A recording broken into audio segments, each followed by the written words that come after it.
வணக்கம். பெண்களுக்கு மாதம் ரூபாய் 2500 உரிமை தொகை. சற்று முன் வெளியான முக்கிய அறிவிப்பின்படி நிதி அமைச்சர் மரிய வில்சன் சொன்ன குட் நியூஸ். சிஎம் விஜய் வெளியிடும் அதிகாரப்பூர்வ அறிவிப்பு.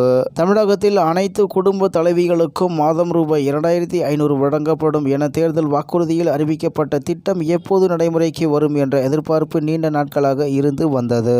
செய்தியை முழுமையாக கேட்கறதுக்கு முன்னாடி நம்ம சேனலை சப்ஸ்கிரைப் பண்ணலாம். சப்ஸ்கிரைப் பண்ணிக்கோங்க. மறக்காம பெல் பட்டனை கிளிக் பண்ணிக்கோங்க. அப்பதான் நம்மளுடைய அப்டேட்டட் நியூஸ் உங்களுக்கு உடனுக்குடன் வந்து சேரும்.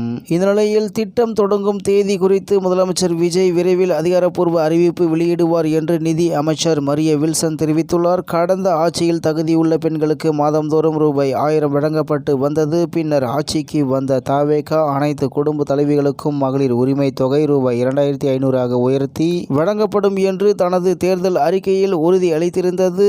ஆட்சி பொறுப்பேற்ற பிறகு திட்டத்தை விரிவுபடுத்தவும் மறுசீரமைக்கவும் கால அவகாசம் தேவைப்படுவதாக அரசு கடந்த மே மாதத்தில் தெரிவித்தது. அப்போது சட்டப்பேரவையில் முன்னாள் முதலமைச்சர் மு.க. ஸ்டாலின் ரூபாய் 2500 வழங்குவதாக கூறிய நிலையில் ஏற்கனவே வழங்கப்பட்டு வந்த ரூபாய் 1000 தொகையையும் தாமதப்படுத்துகிறீர்களா என்று கேள்வி எழுப்பியிருந்தார். இதையடுத்து மே மற்றும் ஜூன் மாதங்களுக்கான ரூபாய் 1000 உரிமை தொகை பயனாளிகளின் வங்கி கணக்குகளில் வழக்கம் போல வரவு வைக்கப்பட்டது. இதனால் திட்டம் நிறுத்தப்படுமா என்ற சந்தேகத்திற்கு முற்றுப்புள்ளி வைக்கப்பட்டது.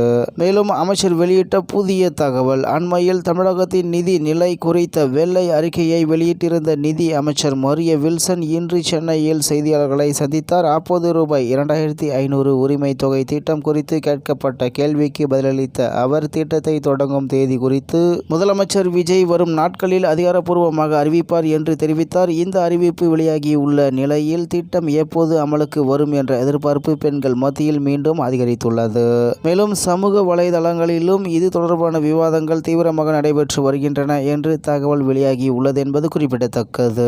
இத்துடன் இன்றைய முக்கிய செய்தி நிறைவு பெறுகிறது. மேலும் இது போன்ற செய்திகளை உடனுக்குடன் தெரிந்து கொள்ள ஆர்கே நியூஸ் தமிழ்நாடு சேனலோடு இருங்கள். நன்றி, வணக்கம்.